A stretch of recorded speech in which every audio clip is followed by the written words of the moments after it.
Goeienaand. Good evening from a warmish Brisbane. Now, Charmaine has sent me some very, very interesting statistics, and stats can be boring, but when you actually add a bit of meat to them, they become very, very interesting. And that's exactly what has happened here. Okay, South Africa has a total population of 54 million.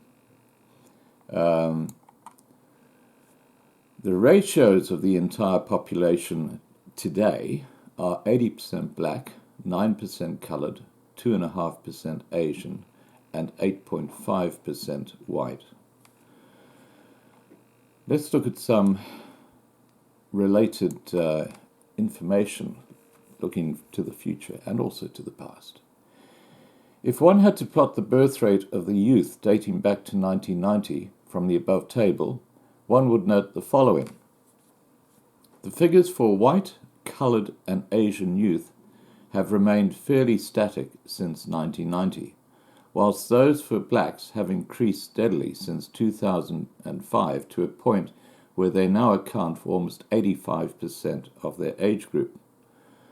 Since 1990, the numbers of black youth aged 0 to 24 have increased by 11%, while those of coloureds, Asians and whites have decreased by 1%, 9% and 15% respectively.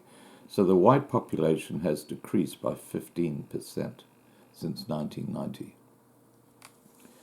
And that's the birth rate has decreased by 15% since 1990. We can thus estimate that by 2030, based on current growth for the age group 0 to 24, there will be 91 blacks, 7 coloureds, 1 Asian, and 1 white in every group of 100 youngsters. You can see how the percentages are changing quite dramatically. Those who thus keep harping on about driving the whites into the sea should not bother anyone, as we're disappearing fast anyway, and by 2030, are liable to account for less than 2% of the entire population of South Africa. The bad news, of course, is that starvation, unemployment, and misery are likely to still be present, but they'll apply generally only to blacks, there being over 90% of the population by that stage, and generally to young blacks. At present, there are in fact 4.9 million black youngsters aged 0 to 4, whereas the total white population is 4.5 million. So there are more young Africans under the age of 4 than there are the total number of whites in South Africa. That's quite an extraordinary statistic. Consider also that there are 4.5 million black youngsters aged 5 to 9, another 4.3 million aged 10 to 14, and another 4.3 million aged 15 to 19, hopefully all at school. And you begin to see the enormity of the challenge facing the country and the government in an attempt to feed, house, educate, and otherwise sustain such numbers.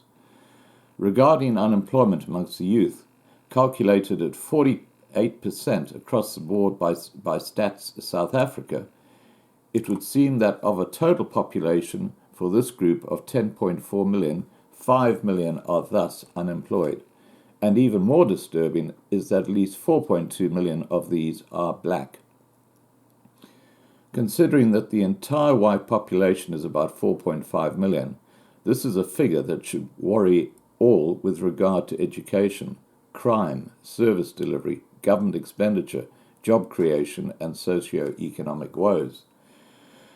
The above all give us pointers to where the country is going, and most importantly, what problems can be foreseen. The youth aged 15 to 24 currently account for 20% of the total population.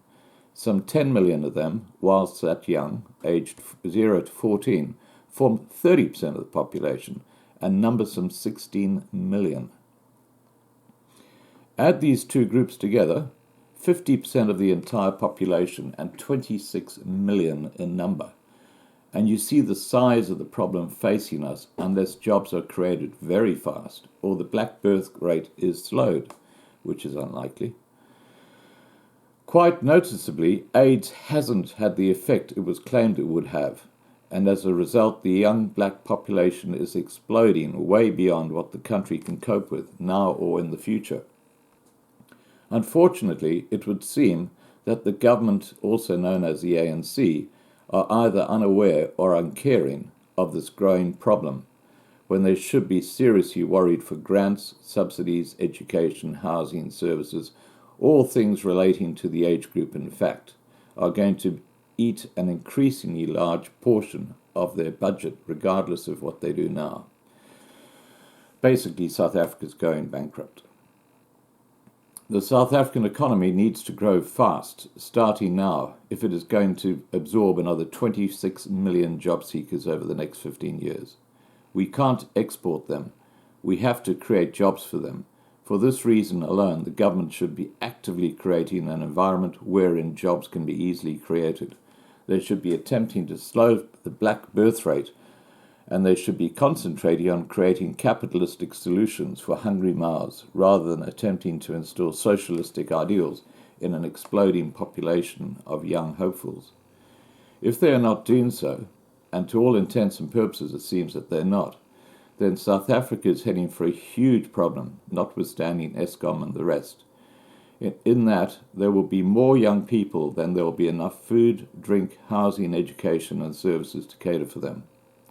Socialism is definitely not going to feed that many mouths, and grants and subsidies will eventually cripple any future government.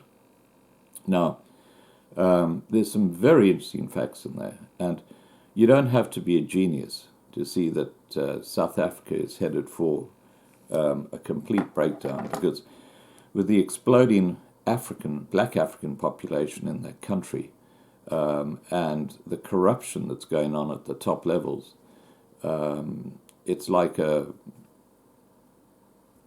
train going off the rails, which is what has happened to South Africa's economy right now. All right, guys, have a great evening. Please remember to subscribe to be kept informed, and have a great